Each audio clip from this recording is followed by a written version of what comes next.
Hello everyone and welcome back to the Dylan with a Blankie channel, where it's another beautiful day to make another beautiful list. Kirby! A wonderful series with probably the most likable character of all time. Kirby has had a slew of games and it's really hard to get this formula wrong, with all of them being good to great.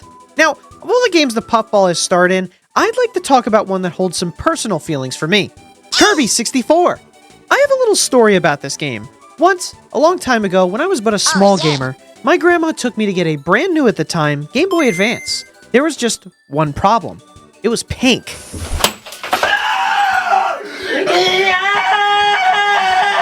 We got the Toys R Us too late, and the only model left was the translucent pink version. I cried thinking about how I was going to get bullied at school for playing a pink Game Boy. I had my left ear pierced at the time, and I was worried about the color of my Game Boy Advance. Then my grandma came up with an ingenious solution. She bought a copy of Kirby 64 that was on sale and told me to tell the kids at school that they were bundled together. This was a mega brain play on Grandma's part, because it worked. The minute I started getting teased and I mentioned that Kirby was pink, the haters shut right up, as they should before our pink god. So in a way, Kirby saved me from bullies, and on top of that, I got an incredible game to play and learned colors aren't a big deal. Kirby 64 is a lot of fun. It's not long, so it doesn't overstay its welcome, and it has an ability system I am shocked has never been used again. In Kirby 64, you have 7 standard abilities, being Cutter, Bomb, Burn, Ice, Needle, Spark, and Stone. Not crazy, but in this game, you can mix and match abilities for a good chunk of possibilities. You can double up one ability for an enhanced version, or you could stick some random 2 together for something incredibly unique. In total, you can get 35 different abilities. Wow! You can have anything from bow and arrow Kirby to, curling stone Kirby? Okay, they aren't all cool, but they work really well. Having such a fondness for this game, I wanted to make a video highlighting the 5 worst and the 5 best abilities in Kirby 64. The only thing I'm borrowing from being on my list is the single abilities. Only double abilities and mixed ones can make my list, and it's totally just how I feel about each ability. So don't look far into it, my placements mean absolutely nothing like most of my opinions. But isn't that the joy of Kirby though? While you can hate one move, someone else absolutely loves it, and vice versa. Feel free to let me know your favorites in the comments. Well, I guess it's time to see which abilities will save Popstar and which ones will forsake the galaxy. Poyo!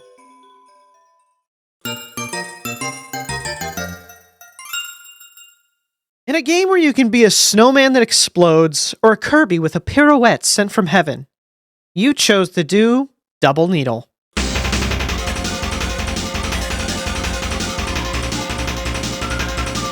It wouldn't be here if they kept the Spear of Longinus on this thing. Do you even know what that is? Get in the goddamn robot, Shinji. Instead, we got a cactus. Needle is exactly what you'd expect. It's Kirby with a ton of sharp things sticking out of him like most of your favorite anime protagonists. Got it! It's creative, I'll give him that, but it's annoying as an ability.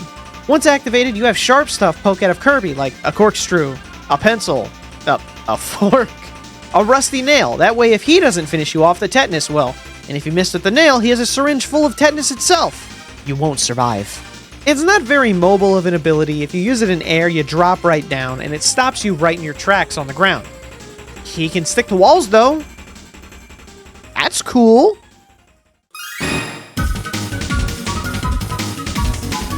Have you played a Kirby game before? Hope you played Kirby 3, because otherwise you won't know any of this part.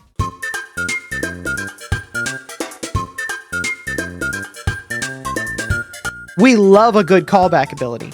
Rock and Cutter makes it so you can turn into statues of Kirby's animal friends from Kirby's Dream Land 3. I've never played it, but this is most certainly one of my favorite abilities. The only drawback is the transformation is random, meaning you have to spam it a little bit to get who you want. There are 6 different forms. The first is Rick. He walks slow and can climb walls. I'm sure you all remember that crystal shard we couldn't get as children. Then you have Ku, who can fly really slow. Nago, who walks like me after a session of Pokemon Stadium. Choo-Choo, who can do one hop, and, Kind. He's kind. But the best of them all is Pitch. Are you trying to speedrun the rest of the level while being invincible? Go! Complete! I remember as a kid always getting this ability and spamming it till I got pitch, and then just blasting through that section of the level. Rock statues would be higher, but the only thing holding it back is that you have several forms that aren't optimal, and have to continually spam to get the one you want. That still doesn't remove its place in my heart, though.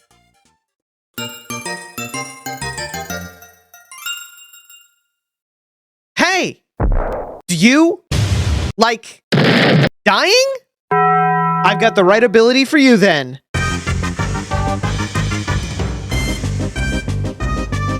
Meet Stone Bomb. Kirby throws a few sticks of dynamite and... Now this ability is strong. When you toss the dynamite, it's got a short timer on it and will mostly clear the screen. Problem is that it also hurts you. But don't fear, you can just toss on that hard hat. Unless you hit an enemy and don't have time to defend. While it does have some great firepower, you just can't utilize it well, since the screen is so small and you end up taking tons of damage just trying to defeat an enemy. It's also really hard to do a solo run with, because of Acro. In the second phase of Acro's fight, you have to throw the dynamite without the ability to put on the hard hat, making it very, very hard. Just another reason to say, hey Acro! Fuck!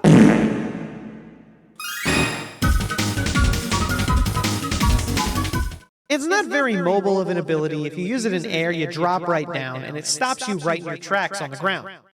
Ice Needle!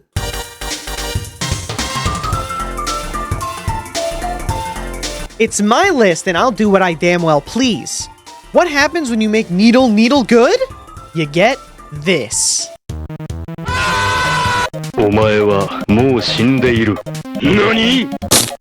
Ice Needle covers a huge amount of the screen as you grow your tiny death spikes that freeze on contact, and it doesn't have a timer.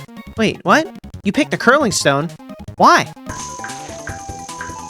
Okay, that's a pretty neat sound it makes. Ice Needle is probably one of the best abilities to beat the game with due to the pure power and reach it has. Don't believe me?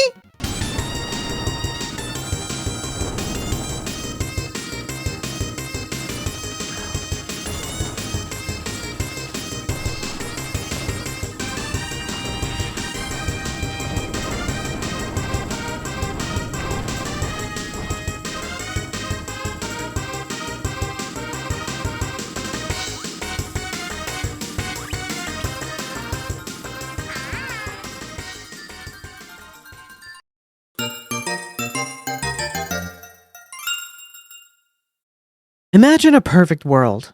One where Kirby fireworks his way back home, or uses Needle Cutter to terrify the local children. Maybe one where Parasol made it into the final cut of this game. Or perhaps one where everyone subscribed to my Patreon. Like these guys. That perfect world doesn't include...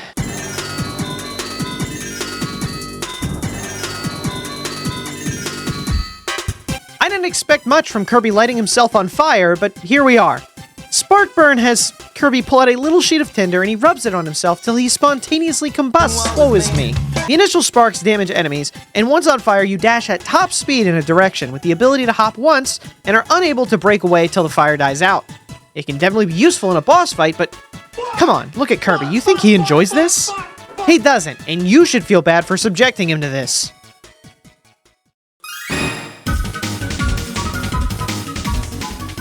Man, this level sure is boring. Wish there was a way to skip it.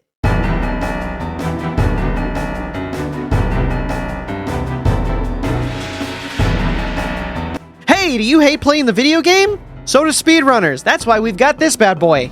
Double burn is just so easy and so effective. You press the pretty button and you watch the level fly by you, as well as the scorched corpses of the non-believers. It's the perfect ability for when you want to get back to Shiverstar as fast as possible and your little brother accidentally deleted your save. You know that little bastard did it on purpose. Burn is what Ice Needle would be if it could move. The only downside is at the end of the move you lose control, which could result in an untimely death. So just be careful and memorize the whole game, scrub.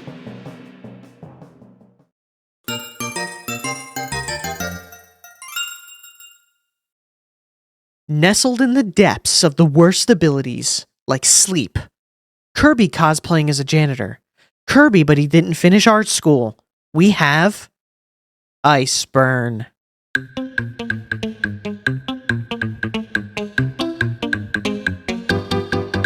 Iceburn is a lot like Kirby's ability to leave survivors. It's worthless. probably the only completely worthless ability in the game. No shards require it, and enemies kill you for using it. You have a 5-second ability that maybe has a 1.5 second window to do any damage. It takes a lot to make this ability work to defeat anyone. How do I know? I beat the game using only it. The ice cube was even there! The ice cube was even there still! Ah, I walked too far. As long as I hit him, as he hits me, I'll be able to win the fight. One hit. Just to be able to get one hit on him where I don't get hit back would be tremendous.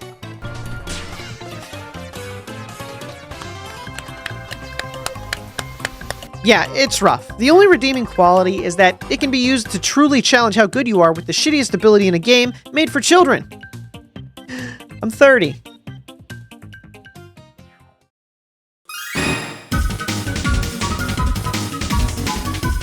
Beam Sword lets Kirby tap into his inner force and become a Jedi. You have a simple swing with some good ASMR. Pushing down gets rid of the Beam Sword.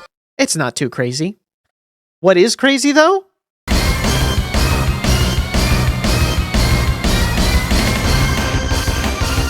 Finally come to meet your doom, and I see you've brought no weapon. It seems this'll be a... What is that? Pulling a fucking flaming claymore from your mouth and decimating populations. I might play a few JRPGs in my spare time. Fire Sword is one of the absolute best abilities in the game. Every hit feels good, and it doesn't bog Kirby down too much. Tired of swinging a big sword? You can hold it straight up, destroying even airborne foes. And just look how happy he is while he does it. Such a good blob. That guy over there giving you trouble? Throw a fucking sword in his face. All I'm saying is if you're playing Dark Souls and this comes out at you, just shut off the game, because it's over, brother.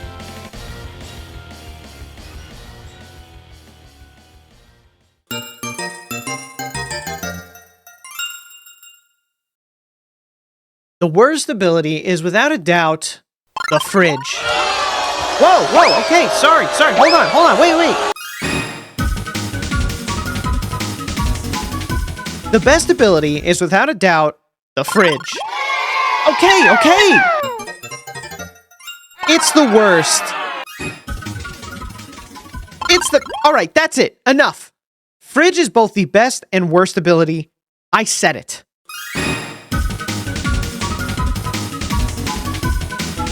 You find yourself in two camps of thought when it comes to Kirby 64's abilities. One is that Fridge is the best and our overlord. The second is that it's the worst and should die. I get it. Fridge is amazing and incredibly broken. Free healing, invincible the whole time while transformed, the food causes damage to enemies? Kirby is a cute-ass fridge? It's just busted, which makes it boring. I find myself enjoying the fridge for a good 10 seconds, but the minute I found and drank my chalky milk, it's outlived its usefulness, and I've moved on to throwing shurikens in people's faces, or using my drill to pierce the heavens. It just trivializes the game, and there are people who do or do not enjoy that type of thing. So I can confidently say that it is the worst and best ability at the same damn time. There's just a certain quality to being a fridge while you defeat the ultimate evil in Kirby 64, though.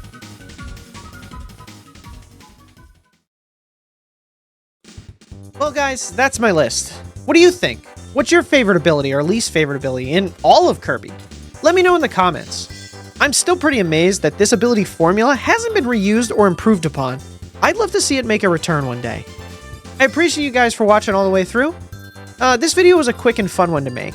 Like I said, I'm a huge Kirby fan, and I wouldn't mind making a bigger list of all the abilities one day.